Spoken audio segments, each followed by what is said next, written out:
Welcome back to another session in our discussion in this first week on Galatians, and we're looking at things on the front end material.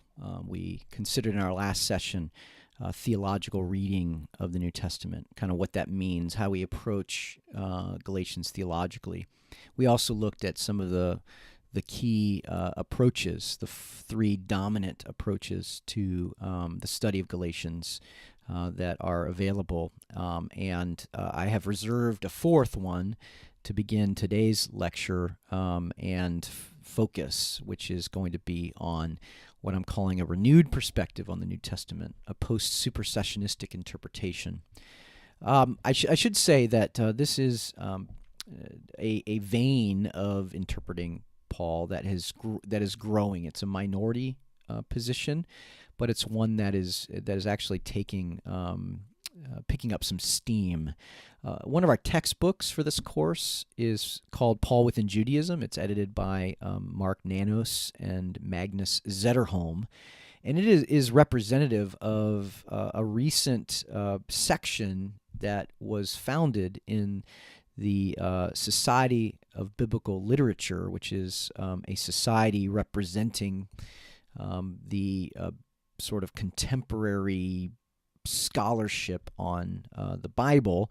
And recently this approach has been given its own section led by Nanos and Zetterholm and some others.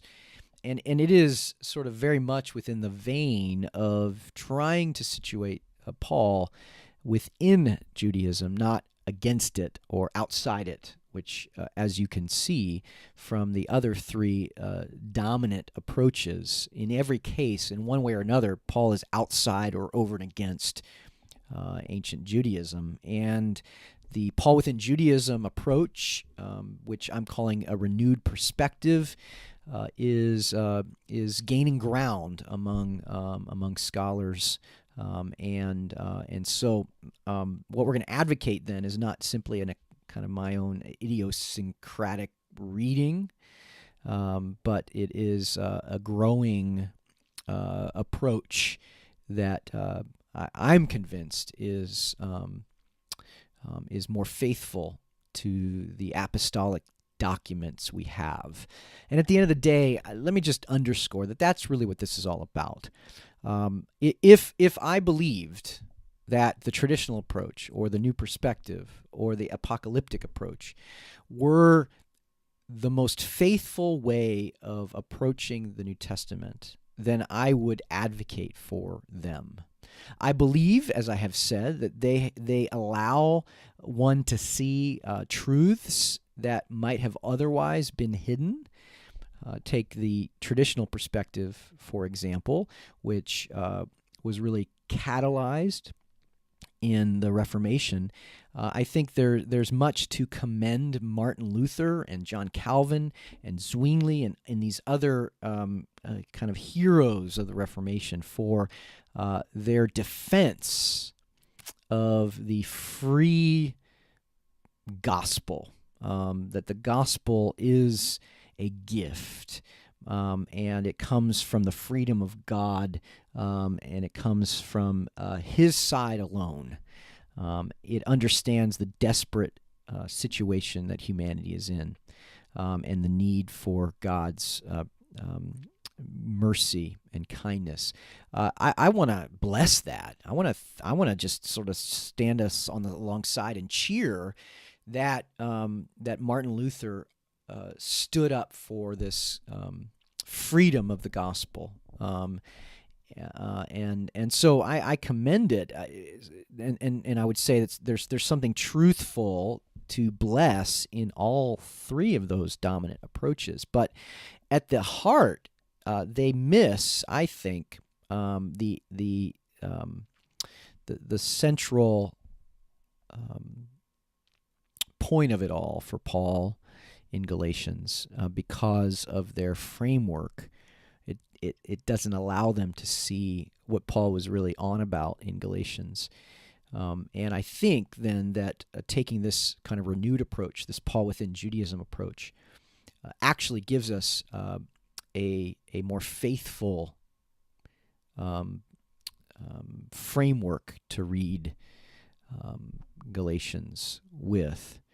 Now, I'm not really demonstrating that as much as I'm asserting it in this, and I acknowledge that. But I hope that through at least this kind of introductory material, and then as we work our way through the actual texts themselves, the passages in Galatians, and as we kind of consider the whole, that, as they say, the proof of the pudding will be in the eating. So let's begin this session by defining what supersessionism is.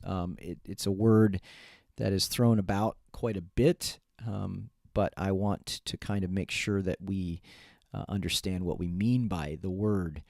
I am going to define it in a way that is sort of my own take on the problem of supersessionism. There are other ways of defining this word, and at its essence, what supersessionism means is that the church, the Gentile church, is a replacement of ethnic Israel of the Jewish scriptures. So another way of describing a supersessionistic approach is to call it a replacement theology, whereby all that was promised to ethnic Israel in the Jewish scriptures, all of the elements of Israel's relationship to God that was uniquely embodied in a pattern of life articulated by the Torah, that has been taken away from ethnic Israel and given to the church. That may include ethnic Israel, may include ethnic Jews, but is now something else. And so the ethnic piece for Israel has been lost in this way of thinking. And it must be then regained by being a part of this new element called the church. And so there's a replacement. There is a supersession. Now, to kind of narrow that, I have a take on that that I think gets at an even deeper level in terms of our interpretations of texts. On the whole, denominations and Christian traditions have rejected supersessionism. The Catholic tradition, most mainline Protestant traditions, have made public statements basically saying that supersessionism is wrong, and that the New Testament doesn't teach it. So there's been doctrinal changes in church tradition where denominations and churches have made it clear that they don't believe the New Testament teaches supersessionism.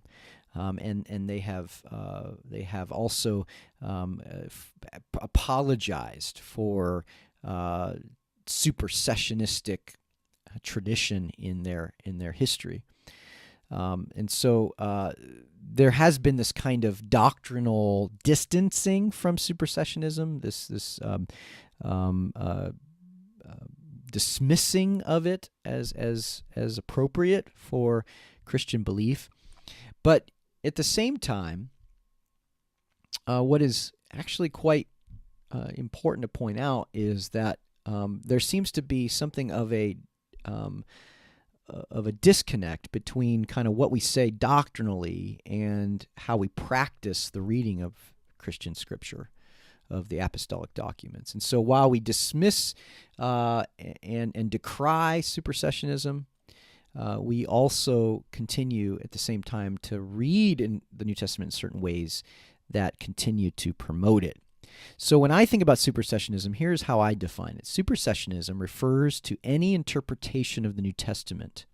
So notice that I'm bringing supersessionism into the process of reading passages in the New Testament. So supersessionism at the level of hermeneutics, reading passages in the New Testament, refers to an interpretation that intentionally or unintentionally, some of these are intentional, others are unintentional, but any interpretation that would lead to the eventual disappearance of the Jewish ethnos from the ecclesia, from the Church of Jesus the Messiah, from Yeshua the Messiah, is supersessionistic and should be rejected. So what I'm trying to articulate there is that the effects of our interpretation, what our interpretation of the particular passage, what it affects, matters. So if our interpretation, as perhaps exegetically sound as we might think it is, if it were to lead eventually to the disappearance of Jewish ethnic flesh in the ecclesia, that interpretation is supersessionistic. And this is important because we have to understand that interpretations lead to ways of being, and interpretations that somehow diminish or make irrelevant Jewish ethnic identity ultimately leads to the disappearance of Jewish ethnic identity. Why? Because ethnic identity has to be culturally manifested and safeguarded. You don't have Jewish ethnic identity without a cultural setting in which someone can live out the rhythms of Jewish ethnic identity, which would mean regular Sabbath observance, which would mean space and freedom to practice food laws and circumcision and other things like that that come from the patterning articulated by the Torah. So if our interpretations would eventually lead to the disappearance of that tangible, embodied ethnic differentiation, it's supersessionistic. That's how I define it. And so if we were to evaluate readings of Paul with this definition, I think we would discover that while many have dismissed supersessionism at a doctrinal level, in their practice of reading the New Testament hermeneutically, they continue to promote it. And I would say this is more insidious because it's in some ways unconscious. Perhaps it would be in perhaps in some cases it is conscious, and there's kind of a deliberate attempt to erase ethnic identity into some sort of new third race. But on the whole, it's just this kind of subtle, unreflected approach that seeks to try to remove, to minimize, to essentially make vanilla ethnic difference in the church. I was listening to a panel discussion not long ago on race in the church, and one of the topics was kind of the critique of color blindness, like this idea of being colorblind,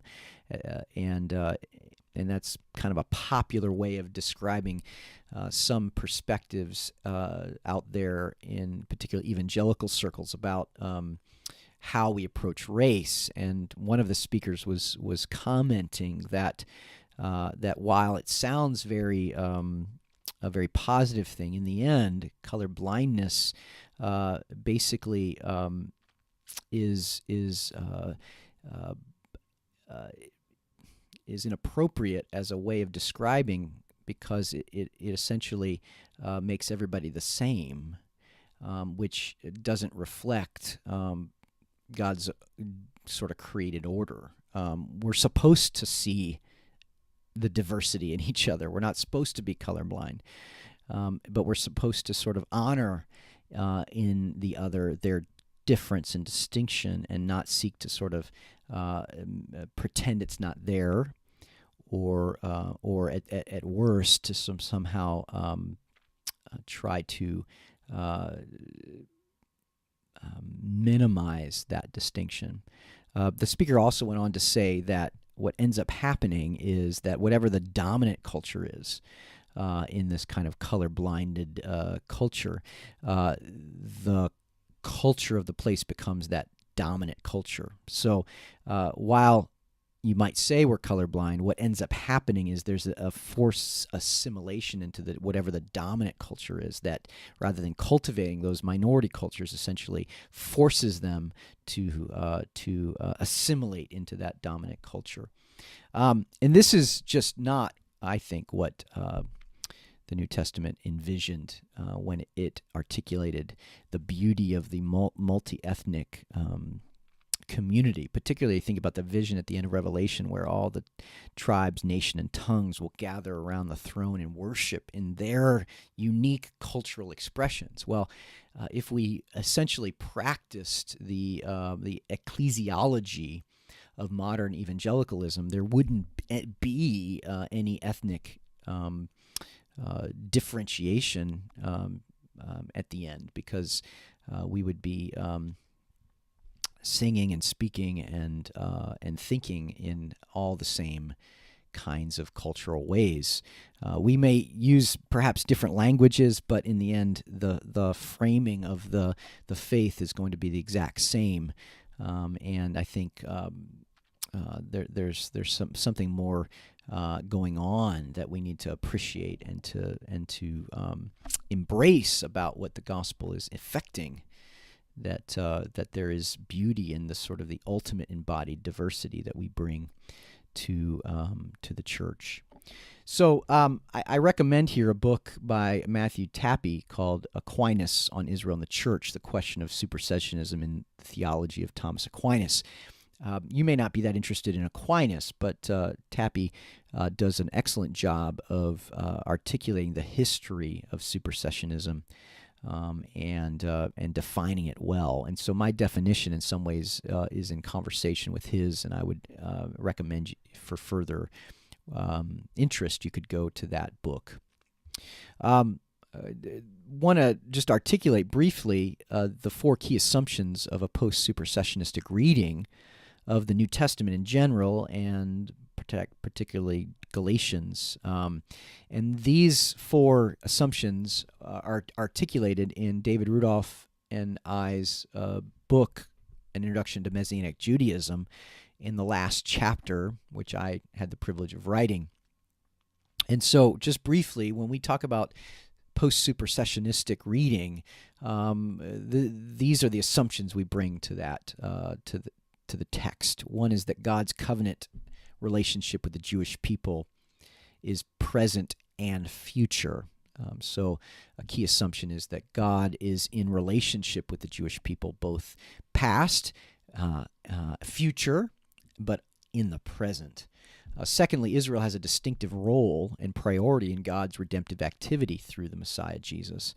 So the fact that Jesus is a Davidic Jewish Messiah shows that Israel maintains something of its distinctive role and priority in God's redemptive activity. Thirdly, by God's design and calling, there is a continuing distinction between the Jew and the Gentile in the church today. And this is particularly important, I think, in Galatians, where Paul argues for mutual interdependence between the circumcised and the uncircumcised. There's this distinction that is by God's design and calling. And then fourthly, for Jews, this distinction takes shape fundamentally through something of a patterning of life by Torah, so Torah observance. And that sort of patterning of one's life by Torah is an expression of covenant faithfulness to God and to Messiah.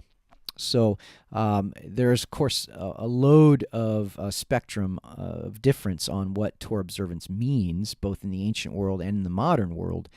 But at the very least, we can say that for Paul And for the apostolic authors, Jewish identity was to be somehow patterned by the Torah. And so to not pattern one's life by the Torah would be to essentially be unfaithful to both God and to the Messiah. So just kind of continuing on a couple more slides here. So building on the earlier work of scholars who established a new perspective, so we want to affirm that, a post-supersessionistic perspective on the New Testament constructs a social space for Jewish ethnic identity within the ecclesia of Messiah Yeshua. And I'm kind of extrapolating this from this forthcoming essay in an article that I wrote for the Theological Studies Journal, Jewish Fish, Ichthus, it's supposed to be funny there, in Post-Supersessionistic Water, Messianic Judaism within a Post-Supersessionistic Paradigm. So that the paragraph I'm reading here comes out of that. And I want to describe Post-Supersessionism and argue that such a reading, whatever it's named, is a necessary presumption for Jewish ethnic identity to flourish within the church, as it was always intended to do. Messianic Judaism's legitimacy is founded on a renewed perspective of the New Testament, as I propose here, and such a reading represents a recapturing of the historic ecclesial vision of the apostolic documents of the New Testament. The key hermeneutical question that all of this relates to is, how do we read the New Testament so that the ecclesia of Yeshua, the Messiah, remains a community of circumcised and uncircumcised? We have to approach the New Testament in such a way that when we finish our interpretations, the community remains a community of the circumcised and the uncircumcised. A post-supersessionistic framework, then, is necessary if we are to capture and sustain what Paul calls, in Galatians 2, the truth of the gospel. It is also the basis of any talk we might have today of a multicultural ecclesia. The problem with Jewish ethnic particularity, however, is not a modern problem, as we'll see here now in the 4th century debate between Augustine and Jerome. So I want to very briefly just take you on a little bit of a historical tour of a early debate between these two giants of Christian tradition, Augustine and Jerome, on the question of Jewish ethnic particularity in the gospel. And the interesting and important point here is that this discussion actually came out of Jerome and Augustine's reading of a passage in Galatians. So this is not only super interesting as a historical sort of observation of the challenge of trying to wrestle with Jewish ethnic particularity, but also it's an issue that emerges out of this letter that Paul wrote to the Galatians, as the debate is centered around how we understand the Antioch incident and what exactly was going on in that story that Paul tells over in Galatians 2, 11 through 21. We won't have time to really give this debate any real justice, and so I'm going to post the letters that Augustine and Jerome wrote back and forth, and if you have time and interest, I would highly recommend it. It's fascinating. It is extremely interesting, and in that sense, it's relevant for our thinking about what it means to read the New Testament in a post-supersessionistic approach. So, in the late 4th and early 5th century, Jerome and Augustine had a debate over the interpretation of Galatians 2, 11 through 14, the so-called Antioch incident. And this debate was codified, you might say, or is expressed in letters they sent back and forth to one another. Jerome had written a commentary arguing that because Paul sanctioned and did exactly what he condemned in Peter, they were only kind of pretending to continue a Jewish lifestyle after conversion. Let me just make sure you understand what I'm saying here. In Jerome's commentary, he noted that what Paul critiqued Peter in doing, and if you remember, perhaps it'd be important at this point just to read this passage. So here's what it says, verse 11 of chapter 2. When Cephas, which is another name for Peter, came to Antioch, I opposed him to his face because he stood condemned. For before certain men came from James, he used to eat with the Gentiles. But when they arrived, he began to draw back and separate himself from the Gentiles because he was afraid of those who belonged to the circumcision group. The other Jews joined him in his hypocrisy, so that by their hypocrisy, even Barnabas, for crying out loud, Barnabas is even being led astray. He says in verse 14, when I saw that they were not acting in line with the truth of the gospel, I said to Cephas in front of them all, you are a Jew, yet you live like a Gentile, not like a Jew. How is it then that you force Gentiles to follow Jewish customs? So Jerome is saying, wait a minute, Paul. Over in 1 Corinthians, you've articulated that you become all things to all people. And so in addition, you've said all kinds of negative things about the law. Jerome thinks that Paul did not continue to keep the law after his conversion to faith in Yeshua. And so he begins to think, how could Paul critique Peter for the very thing that he himself does? This doesn't make any sense to Jerome. And so he posits this sort of hypothesis that, in fact, this was just a play act. Paul felt compelled to rebuke Peter so that the Gentile followers of Jesus would not get the wrong impression that Jewish Torah keeping was essential for being a member of the messianic community. Because Jerome believed that after the coming of Christ, keeping the law was never right. Continuing to be Jewish was wrong. And so he articulates this in his commentary, and here's a quote that kind of captures and catalyzes this very clearly. But if there is someone who is not pleased by this explanation, based on which the exegetical result is that neither did Peter sin, nor is Paul cheekily exposed as having rebuked someone senior, then that person must expound, based on which logic did Paul rebuke in someone else something which he did himself as well, unquote. That's kind of a wordy thing to say, but in essence, Jerome is saying that there's no way that Paul rebuked someone senior, kind of because Peter was a closer disciple to Jesus than himself, on the one hand, and on the other hand, Paul does the same thing. So basically what Jerome is saying is, if you disagree with this interpretation, if this doesn't please you, then explain to me how Paul would have rebuked something in someone else that he himself did. It's a logical argument, by the way.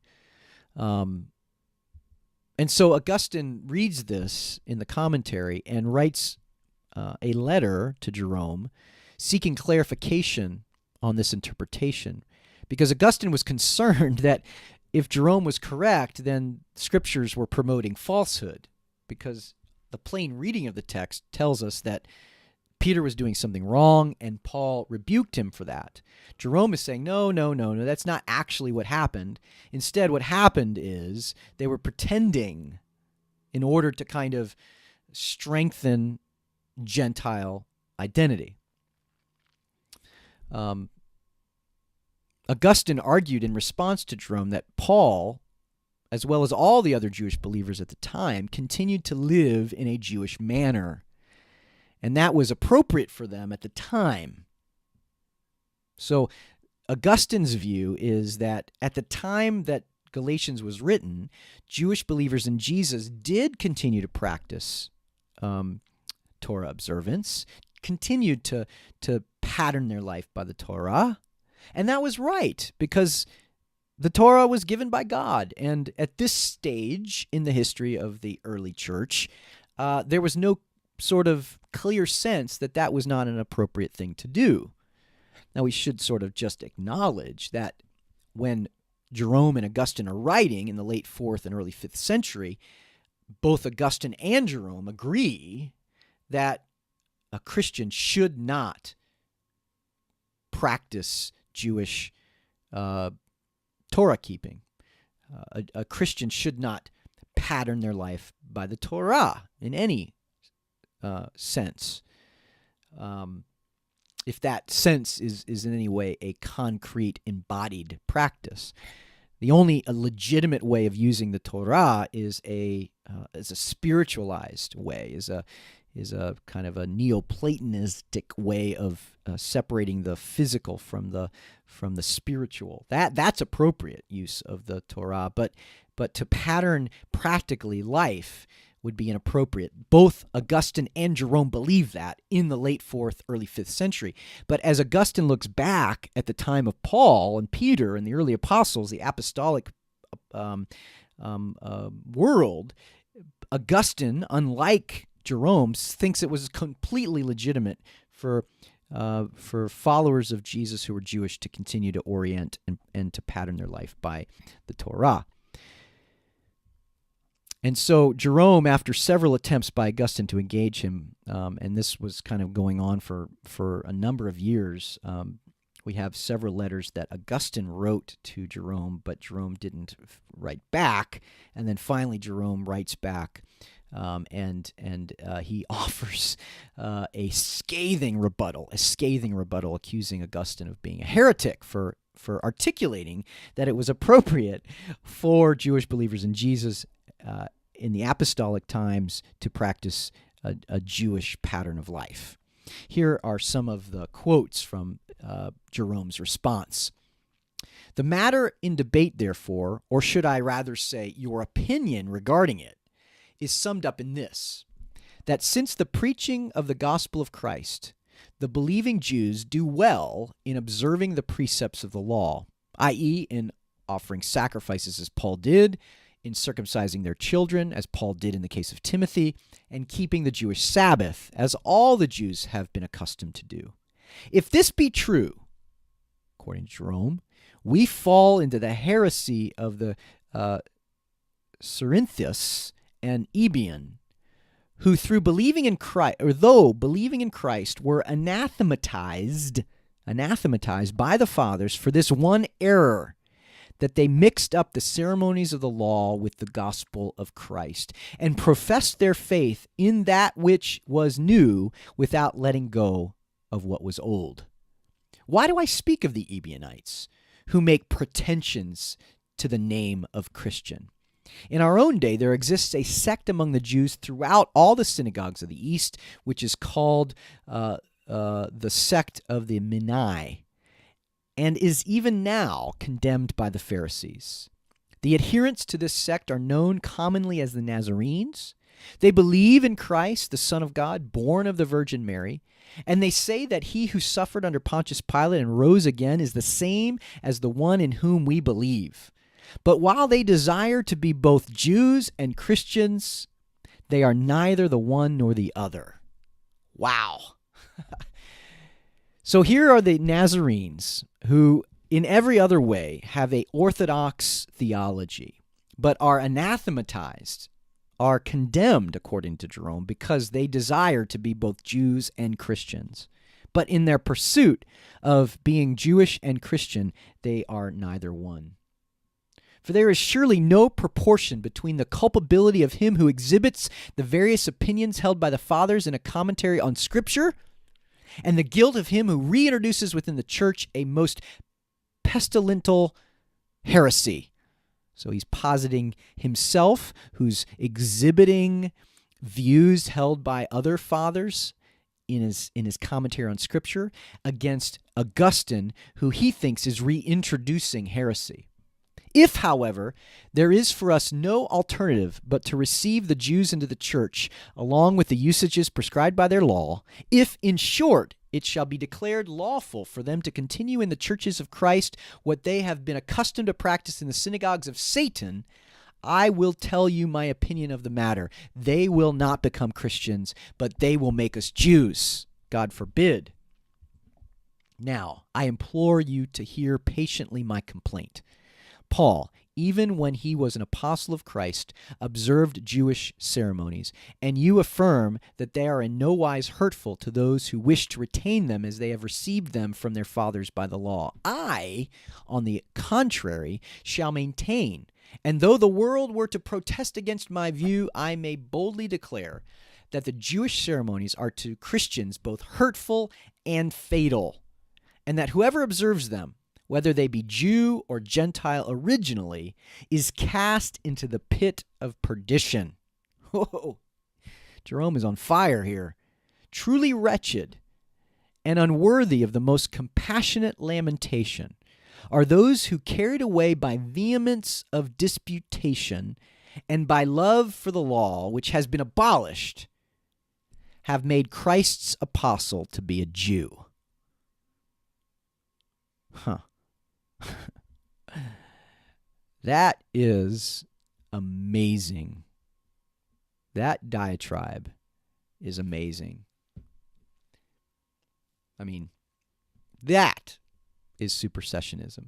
This idea that with the coming of Christ, it's now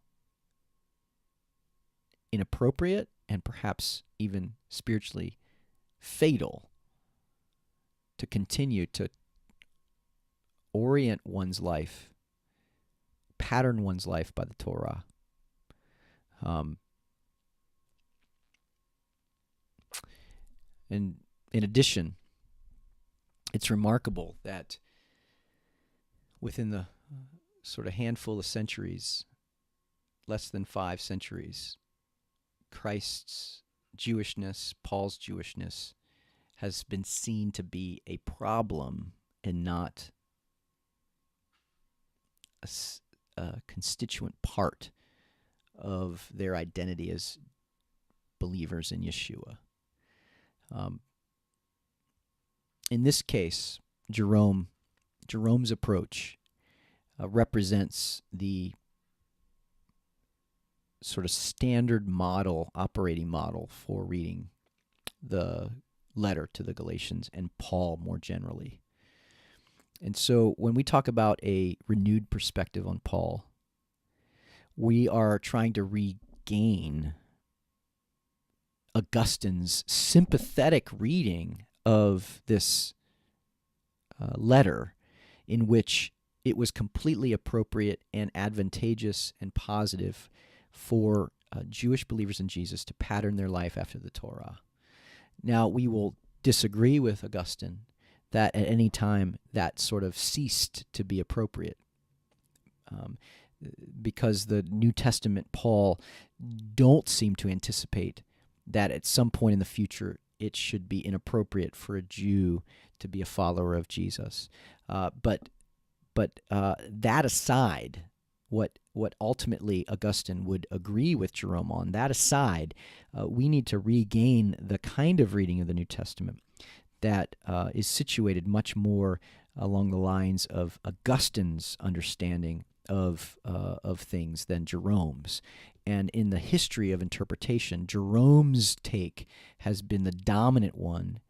And part of what we're doing here in a renewed perspective is to read then the New Testament documents in a way that reflects Augustine's approach, absent of the eventual supersessionism that he would agree with Jerome about. And so we take our approach then as a renewed perspective from the implied meaning of the New Testament itself, and we want to reject any reading of the New Testament that would eventually lead to the disappearance of Jewish ethnic identity. That's supersessionism. And we reject that. And so we want to offer a reading of Galatians that continues to foster a social space within the church where Jewish ethnic identity can flourish alongside a flourishing Gentile ethnic identity. Both of them, for Paul, are absolutely essential. Because Paul's argument here in Galatians, as we'll see, is that the ecclesia has to be, by theological necessity, a community of the circumcised and the uncircumcised. And if we were to take Jerome's approach, his supersessionistic hermeneutic, which the church did, the presence of Jewish ethnic flesh in the ecclesia would disappear, as it did. And it has only been in the last half century, a little less than half a century, that the church has once again become aware of its supersessionistic tendency, and it is beginning to seek to correct it. And our course and our program, as it relates to Galatians, is to continue to provide a constructive resource for the church to continue to develop further in this reclaiming of the apostolic vision of ecclesia, of the circumcised and the uncircumcised. Well, that brings us to the conclusion of this session, and I'm thankful that you have been with us, and I look forward to getting into further subjects in the next session. Thank you.